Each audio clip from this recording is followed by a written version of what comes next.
Excuse me. Welcome to the smartest people in the room. We are so glad you are here with us, and just by showing up, you are already demonstrating your very own smarts. Today, we're thrilled to present two rock stars, one from the music business, the other from the spirits world. And I promise you will leave today smarter and more inspired than you arrived. More on that in a moment. Before we get started, let me take care of some business.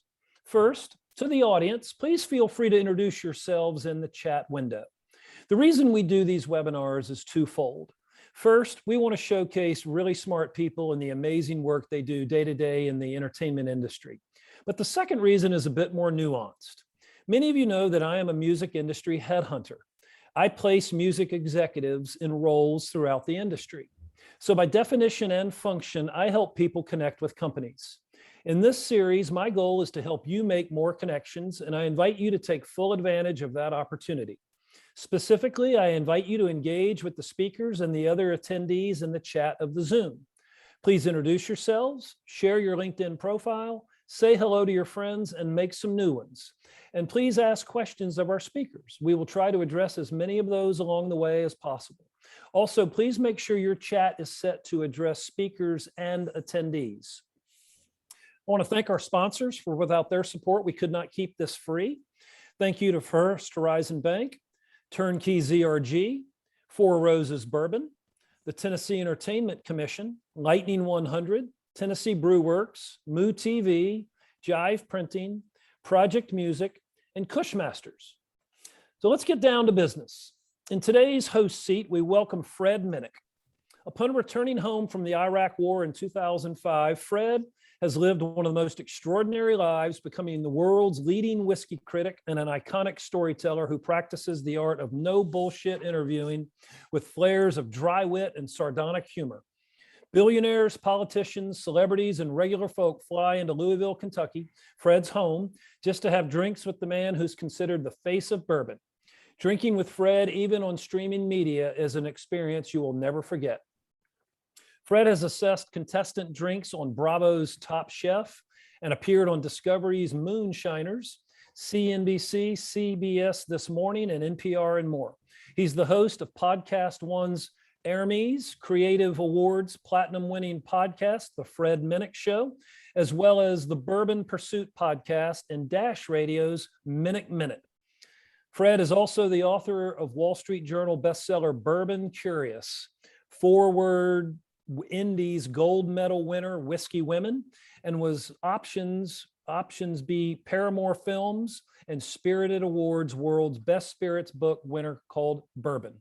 Fred, so glad to have you here. Welcome. Good to be here. And joining Fred as today's featured guest is Carl Stubner. With over 30 years experience in the music industry, Carl's career has run the gamut. As a manager, he's looked after such superstars as Fleetwood Mac, ZZ Top, Tommy Lee, Alanis Morissette, House of Pain, Boston, Crowded House, and many others. As a label executive, he was responsible for the hit soundtracks to Dr. Dolittle 2, Big Mama's House, Next Friday, and Detroit Rock City. Alongside his work in music, Carl has produced a number of films, including Fleetwood Mac, The Dance, The Kid, ZZ Top, that little old band from Texas, Mick Fleetwood and Friends, the tribute to Peter Green, Dear Jack and Sunset Strip, and television series Rockstar Supernova for CBS, Tommy Lee Goes to College, also for CBS, Battleground Earth on FX. In addition to his creative roles, Carl's executive experience includes his serving as CEO of Sanctuary Music Group, which at the time represented Guns N' Roses, Destiny's Child, Elton John, The Who, and many others. He's a founder of Deluxe Entertainment and president of Immortal Entertainment as well. Please welcome these two rock stars to the smartest people in the room. Take it away, Fred. Well, thank you very much. It is good to be here. I'm going to go ahead and start. You know, you mentioned like everything I do usually comes with something to drink. Now, Carl is a vodka fan, and I'm a bourbon guy, obviously. I'm going to have a little bit of Four Roses small batch select here. This is one of my favorites. And, you know, Carl, you got any vodka there that you can sip on while we're doing this? You know, Fred, I'm on the West Coast. It's a little early for me, you know, or otherwise I'd be indulging with you. But right on. Well, Well, cheers, my friend. It's really good to see you. Cheers.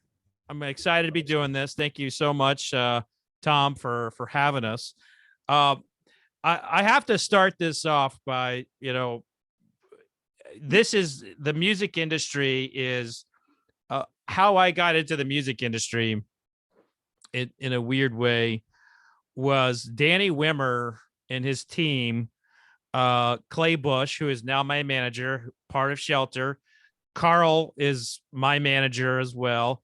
We'll get to that story about why in the hell did this incredible, management firm that has Johnny Depp, ZZ Top, Fleetwood Mac, Tool.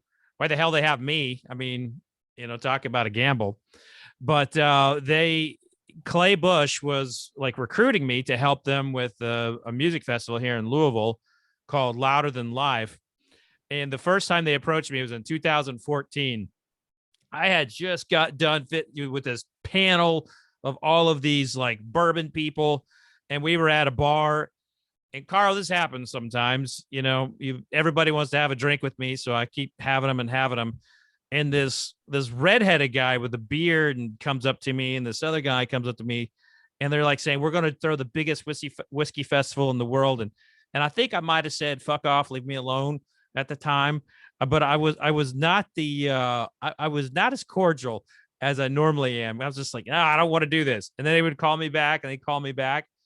And I ended up, falling in love with like what Danny Wimmer Presents does, and ended up co-creating Bourbon and Beyond, which, of course it's not happening this year because of COVID, but that's a kind of an Americana, blues festival. And I would curate all the bourbon stuff. Well, as my career kind of progressed and I started dipping my toe a little bit more in the music industry, and Clay Bush goes over to Shelter Music with you, he gives me a call, and that was the time I said yes without a doubt. So I have to know what did Clay do to convince you to bring in a whiskey guy in like the top music agency in the world? What did he do? First of all, he gave me 5 shots of vodka. And then at that point, I was trying to figure out what the hell Fred Minnick is and how are we going to monetize this. Okay. But no, in all seriousness, being in management, you're always trying to create new things, new avenues, new relationships. And it brought us to a different place, and it's been what I think, and you might disagree, Fred, but hugely successful for us in a space I was never in before, and opened doors to other things and gave us a great character for our company Zoom calls. Yeah. Okay?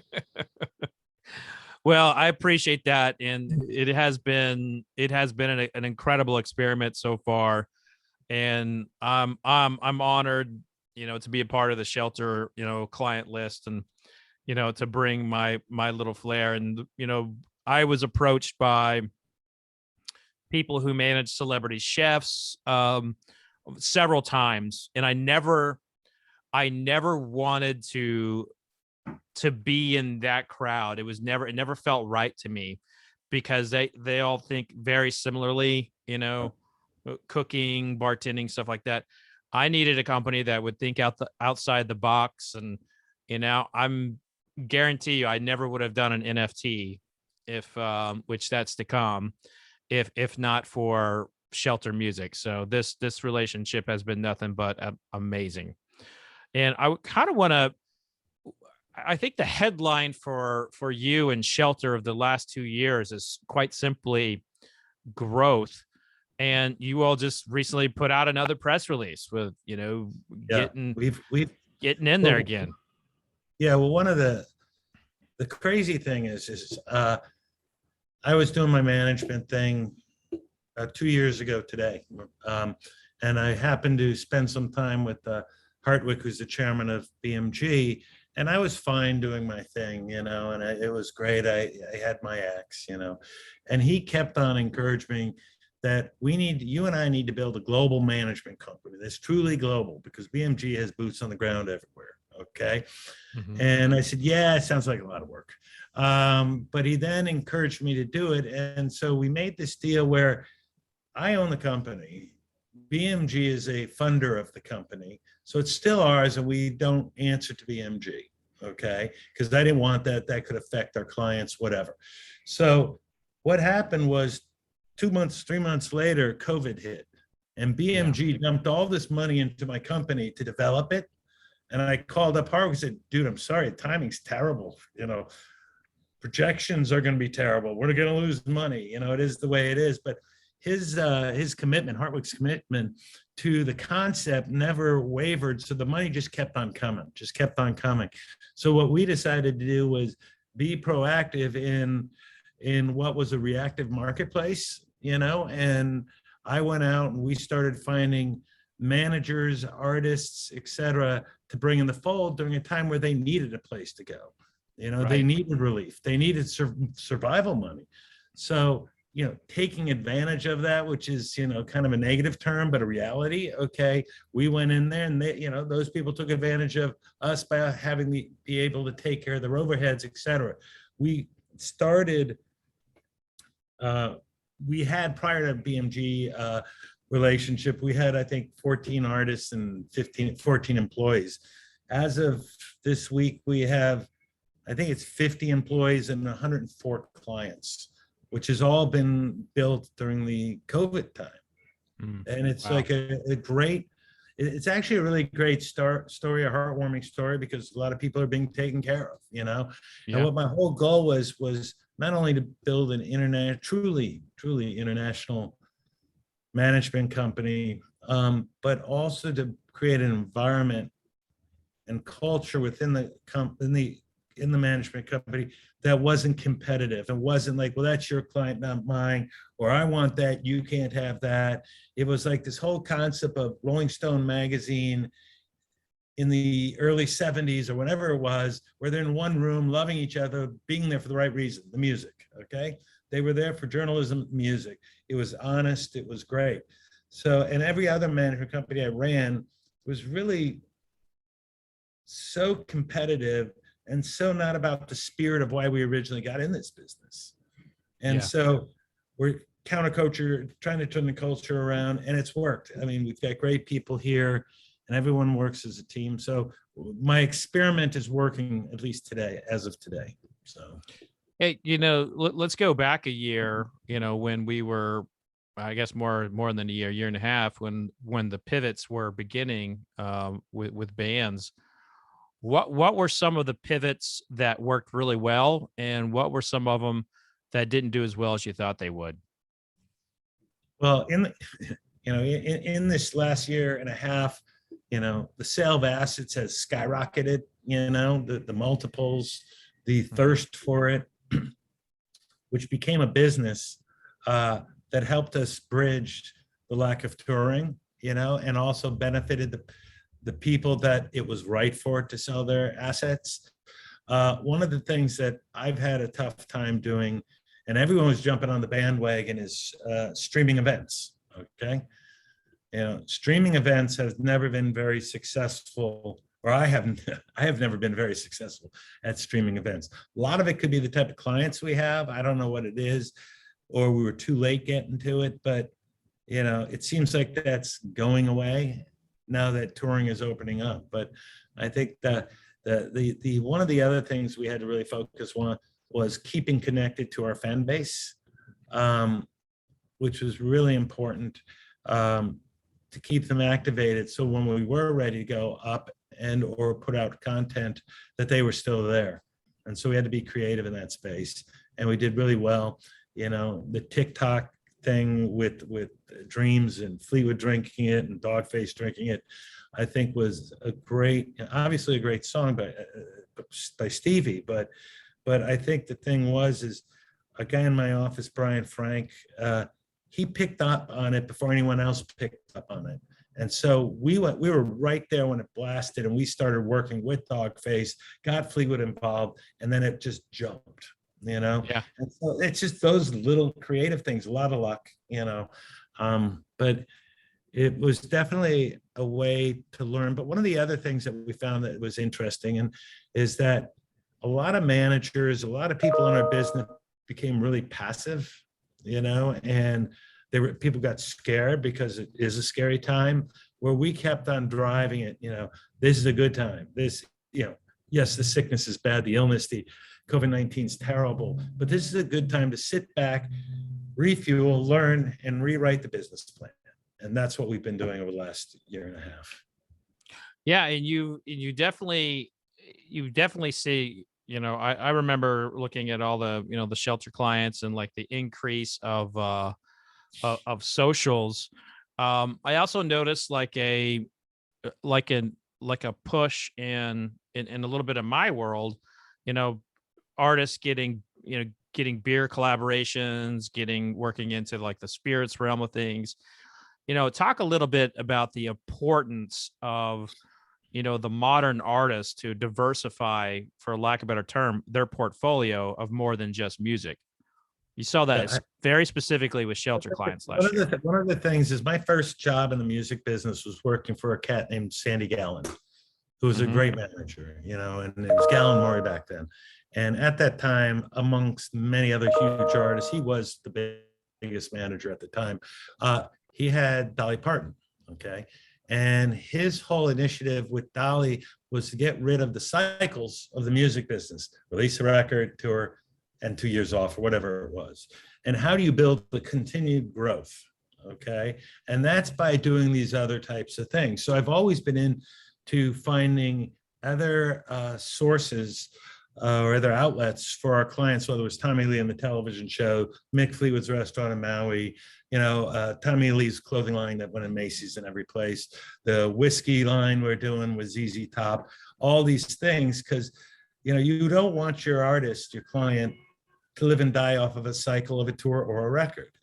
And then they have those big valleys where they're not surviving really, or they're burning through everything they saved. So it's really about continued growth, even if they're not working or have new product out.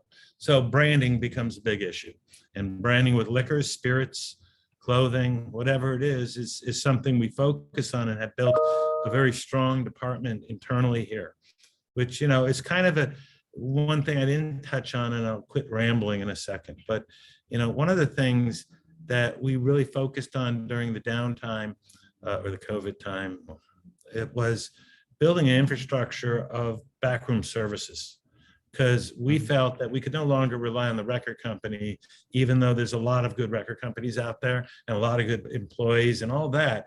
But as a manager who has a 360 view to the business they're managing, how do we have that internal infrastructure that's real, not just pitched in a signing meeting, but actually there? So we pulled some of the greatest people, branding, DSP people, all these different departments we've built.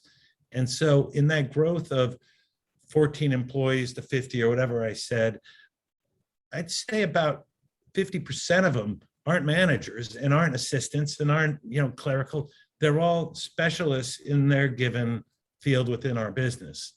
And that's what makes it interesting. So we built it almost like an old school record company, but we're a management company, and we don't live and die off of singles or live and die off of record releases. It's everything. So the branding thing then comes in effect. We brought Clay in to do the branding, as you know, Clay, but has done a hell of a job for us. Do you ever find it more challenging to work with some artists with some of the more branding components than others? Like some seem to get it, some not so much. Yeah, I think I have a band that's a great band, but they are very anti all that stuff. Okay, corporate association, branding, going outside their lane, and yet it's fine for them because their fan base doesn't want them to, and that's why, when you work with an artist, you're like, we work for you. We're not trying to change you. We're trying to just enhance who you are, and that's the key component to it, and that's knowing your artist. And you only know your artist by spending a lot of time and having many conversations, and so for this particular band, I won't even bring them those ideas because they'll either laugh or fire me. So don't worry about it. And they're surviving, so they're fine. Okay. Right.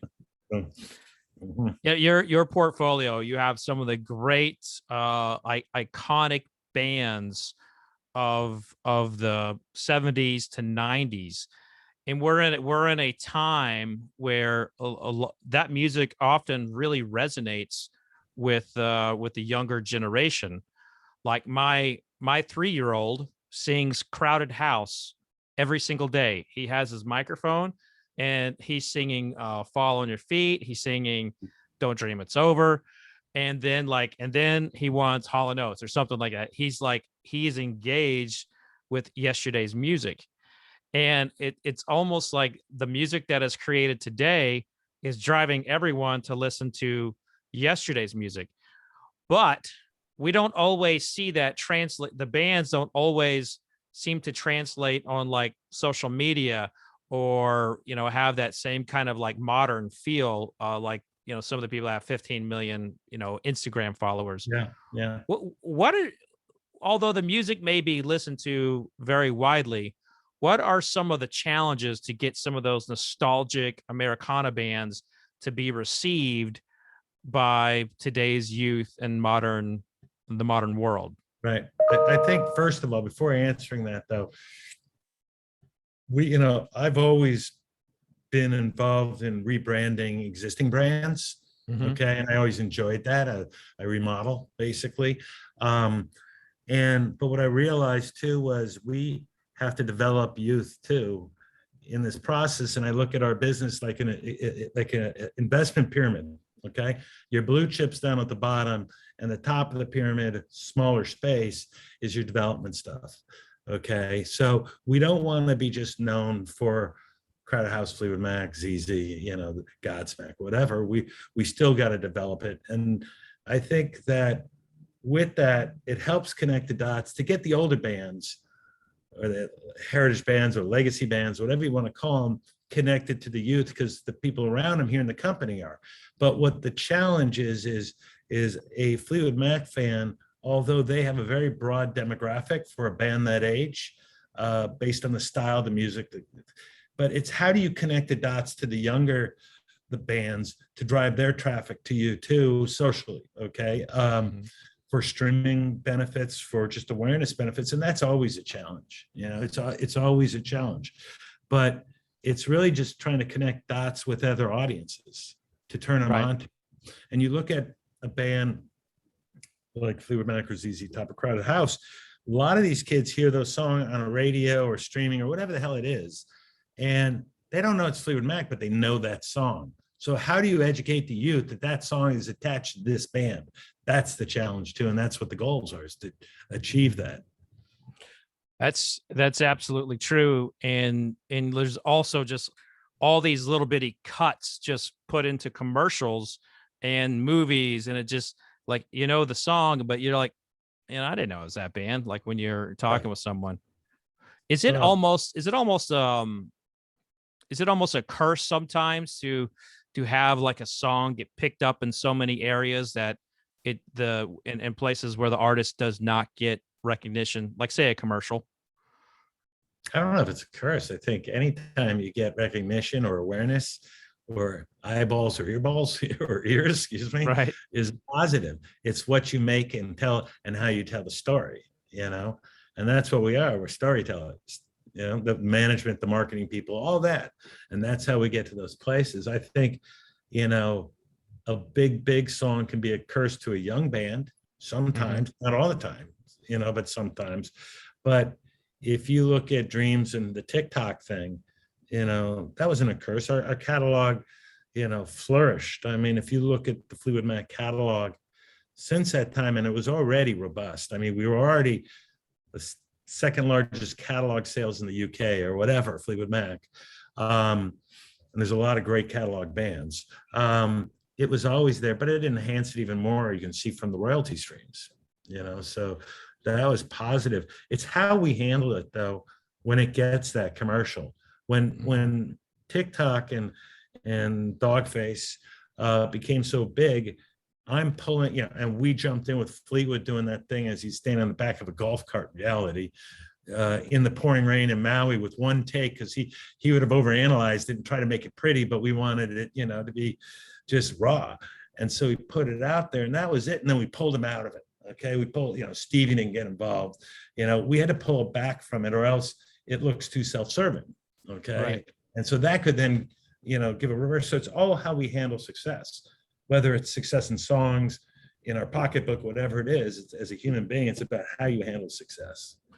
And really that could be, that could be one of the great mysteries of bands that have one song and they can't repeat it. It's like it's hard to do that. And I imagine that being a manager at this level, you probably have to take a few psychiatry classes from time to time to help people. Well, as I always said, a great manager is great at managing their client, their artist, but is terrible at managing themselves. Yeah. I don't even know how to manage myself. Thanks God I have a lot of good friends, infrastructure around me, because I'm a maniac, because you're so tapped by the time you're done for the day of taking care of everyone else's problems, successes, whatever it is, that you don't have time for yourself, So then the therapy is really, you need more, but you don't do it because you're so consumed with being the therapist to the artist at some level, Yeah. So. And of late too, you have had to, at the end of the day, these artists become family members to you. And Shelter's had a lot of major incidents happen, and it's been very public. The passing of Dusty with ZZ Top, Lindsey Buckingham being very vocal about Fleetwood Mac, and not necessarily to comment on those two in particular, but you've had a lot of public things get be aired out, and you've had to deal with a lot of things. How do you manage and cope and deal with something that is really so open to everybody to see? Yeah, one thing is a friend told me, Fleetwood Mac had just finished 2 sold-out nights at Wembley Stadium, not arena, stadium, okay, not too long ago. And it was the last show, and we were riding a high. I was riding a high. And I was in my dressing room, and I had a bunch of people in there, whether it's Kate Moss or whatever, and I don't know, but they were all in this room, and I'm like puffed up, psyched, this is the best. My phone rings, and it's another client just bitching at me, just bitching, and the guy looked at me and goes, dude, from the highest to the lowest, all within seconds, always in your business. And it's true, it's true. And, I was so excited to have ZZ Top back touring again. And then the Dusty thing happened. And yet we pulled it off, but without losing a family member, it continues, but we lost a family member, and it's sad, but it's still gotta go. And, we deal with it, and the band was blown away. And I was out there for the last date he was at, Dusty, when we sent him home to work on his bursitis, and that's not his cause of death, bursitis, but it's time to go home. You can't stand up very well. Go home, we'll figure it out. And a couple of days later, we figured it out, or the next day we figured it out. We're going to have Elwood play bass, who's the guitar tech, who's been introduced to the audience many times, so he's a familiar face. And then the next day or 2 days later, Dusty passes, and it's just like boom, boom, boom. It's just like, and I thought Dusty was coming back in 2 weeks, and so it's how do you handle it gracefully too, honoring the man, and we're still learning that right now, because we have so many open opportunities, contracts going forward, stuff that he was a part of. So how do you do that properly without A, making it look like we're pimping it out, or B, affecting Chuck, his wife, so it's hard. And then you have situations like the Buckingham situation with Fleetwood Mac, which is sad. It's sad. And not that Lindsey said, Mick said, or Stevie said as individuals. They're all smart people, okay? But just, it's sad to see such a legacy have so much problems. But then I equate it a lot of times as, my best friend in high school, if he was stuck on a tour bus with me or a private plane or whatever the hell it is for 50 years, you grow different directions. It's not easy. It's not easy. And then you add romance to the whole thing, and successful solo careers. It's just impossible. And when I hear a band, and this came up the other day, the band that's out who just left their manager, and I hear from them, well, we don't really need a manager. We can do it ourselves. I'm saying, oh, really? It's just not about booking a tour. It's about keeping the relationship amongst the band healthy as you can. But it's also, in today's world, putting out a record today is 200 times more difficult than it was even 5 years ago, with all the different assets you need because of all the different platforms, all the different streaming, wanting unique. There's 10 million things every day to make decisions on and approvals just to put out a record, and so the manager's not only a psychiatrist, a lover, a friend, a brother, a sister. It's also a person who has to go through all the clerical, the administrative type stuff, and it's a lot of work. But it's hard to see friends fight, and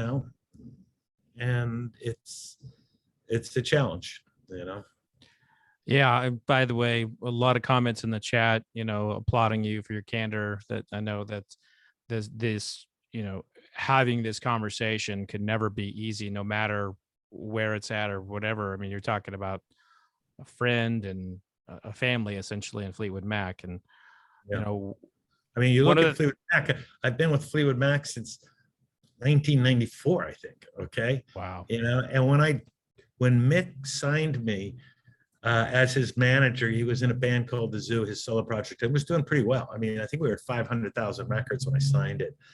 And his goal to me was, how do we get Fleetwood Mac back together? Because they were broken up then. And we've been through this 10 million times with this band, it breaks up, get back together and stuff. And, it was a challenge, but we ended up, nominated for an Emmy, cover of Rolling Stone, Tour of the Year, all off the dance. And it's a great accomplishment, but eventually, you have problems again. You just got to get through them. One of the things that's happening right now in music it varies by genre, but you see artists being, attacking each other. Very recently, Machine Gun Kelly attacked Slipknot, and that didn't turn out so well for him. Is there something in the water right now with musicians wanting to talk shit on each other? I don't know. I kind of think it's been that way since the 70s, if you look at, just more of areas to share it now. Yeah. Yes. There's a lot more, what's the right English, but more platforms to bitch about it and expose it. Okay. But certainly you look at, there's bands in the 70s that hated each other, and that's part of the competition. Or there was opening acts for a band that the headliner would go unplug their sound or whatever. Things like that happen. I think maybe the younger stuff or the newer stuff is a bit more brash than it was back then, but I think competition is that way, and egos are that way, and we all have egos. Not just them, but us here on this call. It is what it is. I mean, you can't go far in life if you don't have an ego and the confidence to to do it. And if you're a musician, you got to stand on stage. So you come off that pretty high. And we do have some very good questions. One's coming in from Adam Scott. Asked the question: how did Dreams on TikTok happen? Did it just catch on naturally, or was there an effort behind that? It did initially naturally, okay? But what happened was, in our office, Brian, who I mentioned earlier, saw the song trending right away. So he immediately found out what was going on, and then we jumped on it, because at that point we thought it was like, wow, that's really cool. And this might introduce us to a younger audience. Fleetwood is always a guy who's game to do anything, okay? Anything. And who better to be that face and that character to chime in with Dogface. And then after that, we just saw it grow and grow, and we stepped out of it, you know. But it was being awake, alert, and helping to, you know, taking advantage of a situation without pimping it out too much, bastardizing whatever it is. Yeah, and then everybody tried to. It's like that was to me, that's when TikTok was born, you know. And then you've seen so many people try to do something similar to take off, and you know, this is such a strange world. But how do you get your artist to do something that looks natural, but you're actually, you know, staging it? It seems like it's so, especially with social media, everyone's trying to trend, you know. So how do you get things to look natural like you do? You got to make sure it is natural. I mean, the consumer's smart. No matter what you say about them, they're smart. Okay. And you can't fit a square in a round hole, okay, or whatever. And it's got to be honest, genuine, and fun, and that catches on. And so you can't recreate moments. Okay. Moments got to be organic. And I can't go to Billy Gibbons. Billy, I need you to do a TikTok. You know, it's just not going to work. It's got to be something that comes organic, you know. And I think, and you know, when dreams happen, every client wanted us to recreate dreams in their own way with their own fan bases. You can't. It's got to be something that happens naturally. And just, you know, and how does it happen naturally? Well, just be present, be out there, and someone might do something that you can connect to. Okay. And you can't force TikTok, especially with the older demographic. It's just going to bite you in the ass. So I got a question in here from Michael Steele, which, by the way, great name, Michael Steele. Like, I can imagine he works out like 3 times a day, and he's got big biceps and like ready to go do some iron. I don't know about that. But he asked a question. I'm in Nashville and loving some Nashville barrel products. What do you think of Nashville whiskey scene? Big fan. I think Nashville could actually rival. I think it could supplant, you know, the Kentucky scene in some ways, because there's so many cool things that can complement. But they're going to have to rely on Kentucky whiskey to get there, obviously. But I love Nashville. And speaking of Nashville, Carl, there seems to be like just a train that's just leaving LA every day and bringing new music executives to Nashville. What's going on there? Is that just becoming I mean, it's becoming the new LA for a little bit, but it seems like it might be overtaking LA sometime soon. It's not overtaking LA, but it's got incredible growth. And there's a few great reasons for that growth, in my opinion. Okay. Number one, no state taxes. More affordable than California. Okay. Probably, and people might fight me on this one, but a healthier state. Okay. And I don't mean physically healthier, but fiscally, and how it's run right now. And that's primarily the tax situation and what's happening here. But also, it's an incredible, it's a beautiful setting. Okay. It's a beautiful setting with a lot of great people in it, with a strong creative community. And it works, you know. It's an alternative. It's not a takeaway, it's an alternative. You know, I moved to Nashville the first time, I think it was in 2007. And my family, I had 2 sons and a wife, and the sons were up at camp in New Hampshire or something. And I had to go to Nashville on a business trip. And I never left, really. I called my wife up, pick up the boys from New Hampshire, bring them down to Nashville. We're going to hang out for a day. What they didn't realize, I had already bought a house. I already put my Malibu house up for sale. And we moved there within 1 week, you know, type of thing. And unfortunately, I got in an accident. I fell off a cliff. And so I was in bed for 6 months. And then I realized I got to get back to Fleetwood Mac, to LA. And so I had to move back to LA, leaving the wife and kids still there. And I had, you know, I'd go back and forth. But it was, my first experience there was like, this is, you know, intoxicating here. It was like, this is like, and what happens too there is their food is outstanding. The restaurants in Nashville are incredible. And walking Nashville is incredible, except for Broadway. But I mean, neighborhoods are incredible. I live in an area now that I can't wait to walk when I come home from work. Just walk, look at homes and look at, it's the trees. It's like really beautiful. It's beautiful there. Speaking of restaurants, I don't know if Clay's briefed you on this, but we have I have a new client, Bourbon Steak, at the JW Marriott there.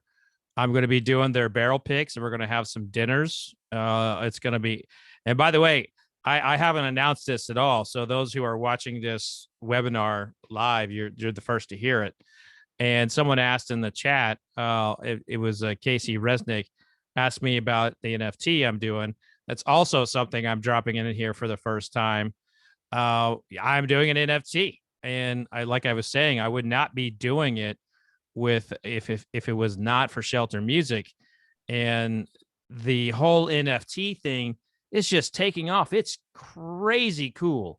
And if people don't get NFTs, you just got to download it and see it. They're so cool. What do you think about NFTs, Carl, and where they kind of fit with your clients? Well, we've done a lot. As you know, Clay and Dino in the office have built out that kind of think tank department of NFTs. Mm-hmm. We've gotten into business with a lot of different companies in the NFT space, and I think it's calming down a bit, and who knows where it goes, but it's interesting.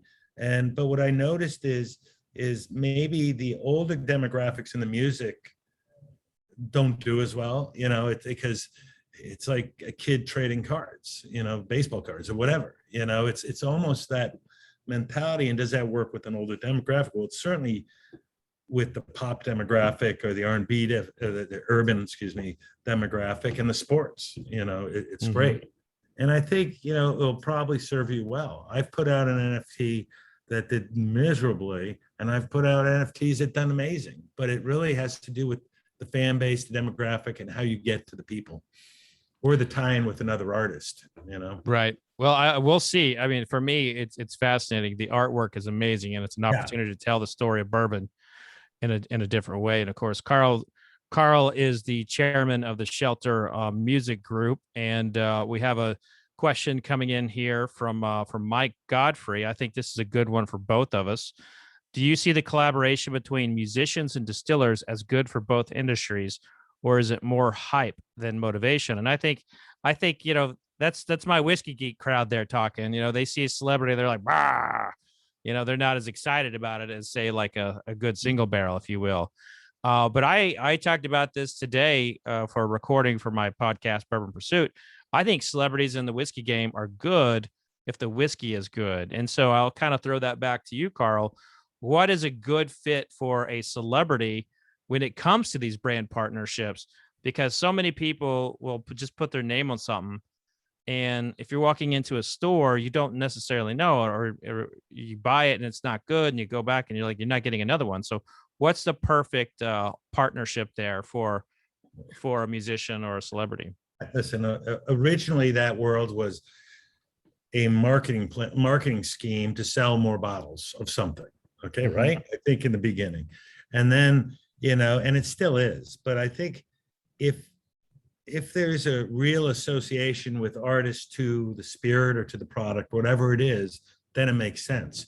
So in other words, if say Fleetwood owns a restaurant in Maui, and he does olive oil or coffee, whatever's served in there, that makes sense, okay? Because it's part of his passion. Food is his passion, travel's his passion, etc. I think it's all comes down to how real the relationship is, mm-hmm. and how honest it is and genuine, and the quality, like you said. But you got to believe, it's just not about driving. I was driving in Texas to the airport, and this semi drives by me, and it's got the whole side of the semi is a billboard of Metallica and their new whiskey or whatever it is. Okay. Yep. And that is a great band, but the ad mat of it took away from what they were really trying to sell. you know, and I'm not questioning anyone's creative or marketing concepts, you know, because I can be wrong. But if you look at the ZZ stuff, and this is not a plug for the ZZ stuff, but the ZZ whiskey, it's a totally different marketing plan. It's not there are pictures on it, you know, it's a lifestyle more than an ad net. Okay. So I don't know. It's like, it's part of our world though. So Adam Scott puts in the chat, ZZ Top has a whiskey sold. yeah, it's coming soon, like very soon. Okay. In fact, here is the actual whiskey right here in the sample bottle. And we have 3 of them here. And we picked this one today as our first release. So, Oh, there you go. I'm our looking forward work's to it. already done. I can tell you it's not a pictures of the fellas with guitars in their hands or something. It's not that. So I'm looking forward to tasting it. One of the surprised you haven't. what's that? Surprised you haven't tasted it. It might be in the office somewhere. I'm backlogged. I'm backlogged, Carl. One of the things that I find fascinating is this movement of like that basically George Clooney influence. When George Clooney sold his tequila and got $1 billion, it's like everybody wanted to get into this game. Yeah, but because everyone wants $1 billion, Right? You know, and no one's going to achieve that again. Yes, there will be somebody else, obviously, but it's not as easy as say, well, I want to do what Clooney did. You know, that's a lot of good fortune, good planning, and some luck. You know, like all successes, got some luck in it. But you know that, it's kind of like Sammy Hagar. You know, Cabo Wabo. Oh, I want to do that. Well, of course you do. So do I. But no one's buying Carl's Cabo Wabo. Okay, so it's got to be realistic. I don't know, man. I might line up at the store for some Carl's Cabo Wabo. Carl's Cabo Wabo. Yes. Down. I guess a little bit back to music. What do you look for in a new band? What are some of the important ingredients they have to have? Yeah, I don't know if you can define have to have, because all music is different and all individuals are different.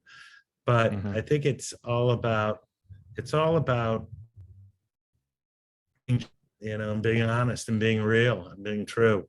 Because like I said earlier in the call, the consumer's smart. You know, they know when it's not real. And one of the things we started, and not to talk too much, but I will, about my company, is this incubator system within my company, where I have 2 young fellas and soon a young lady that will join it. And their sole job is to scour the street for new acts, you know. And so each one they've signed so far is completely different than the other. But one of them, who's probably the most talented musically, is the most inept at imaging. Okay. So you've got to, okay, they're so talented. Now you got to make them look like they're a cohesive band. Okay. And not over fancy them, but have some kind of continuity into the vibe. So you look for people that are willing, but also extremely talented, and it's a gut. There is no one thing I can say, How often does is there a band that you think has got it and they're going to make it and everything seems to be hitting, but they just don't resonate with consumers? I don't know. I don't have many examples of that, not because I've been so lucky at breaking things, as I haven't. I've been more focused on existing talent. Okay. Mm-hmm. And like, I love to find a band that is on the downside, that deserve to be on the upside, and polishing it and coming up with new marketing ideas. I've never been a great person at breaking artists, but I've never really focused on that. I think internally we have people that are, But I'll tell, I told my son the other day, who's works for us in Nashville, and he was talking about a new band. I said, don't ask me. I don't know, man. I only deal with existing brands. Talk to someone who knows how to break things. I don't know anything, and it's a different mindset, So I think, though, we've had a lot of success in the company of breaking stuff to a certain level. The hardest part is getting it to that. Is my computer freezing? There's a little freeze here and there. I've been having a problem all day with it. I've been on 10 million Zooms and the same thing's been happening. Yeah, you're good now. You're good now. I apologize. Yeah. It's all good. I think this will probably be the last question from the chat before we wrap up, but it's a very good question from Greg Unrau. I hope I said that properly, Greg. If I butchered, I'd apologize. Does Carl connect into some of the pop TV shows like The Voice or AGT to work with people that win or don't to push forward in their careers? It's certainly a source for scouting talent. Mm-hmm. Is there an initiative to go overboard on it? No, I think, we had the show. I had the show Rockstar Supernova with Mark Burnett, which was a talent show. Okay, and we had one successful year, and then we moved on. But we found great talent, but I wasn't able to really exploit that. I also had the relationship with The Voice the first couple of years to be the manager who has first choice, basically, and I never picked up one of them. And that was only because I couldn't find someone that we could help, okay? This last year I thought was a good talent pool, but we have not really. So I watch it, yeah. Do I pull from it? Not that often. Got it. Well, Kyla Jade, she was on The Voice. She's one of your clients, and she's been on the show, on my show. She's fantastic. One of my companies, not me, but yeah. Yeah. That's not why you got her, because of her. So as we kind of like look to, wrap this up, we started talking about the growth of the Shelter Music Group. As the chairman, what's an area of growth that you would like to see, in the next year? It's more diversifying our client list and being in all genres of music. And as I look for different opportunities with managers, it's important for me to not get stuck in heritage or legacy acts, or active rock acts. It's about urban pop. It's about finding other people to really, spread it out. I never wanted to live and die off of one genre of music, and if you look at my roster over the many years of the artists I've worked with, it's all over the damn place, whether it was House of Pain or whether it was Everlast at the same time as I was doing Fleetwood Mac. It's just like, or the Cult I was doing when, it's all different kinds of music. And I think if you're trying to build a successful modern day management company, which is different than the old school day, modern day management company, you got to have tentacles everywhere and be diversified. Absolutely. I don't see many of them going out and finding a whiskey person though. So I'll probably, I don't know.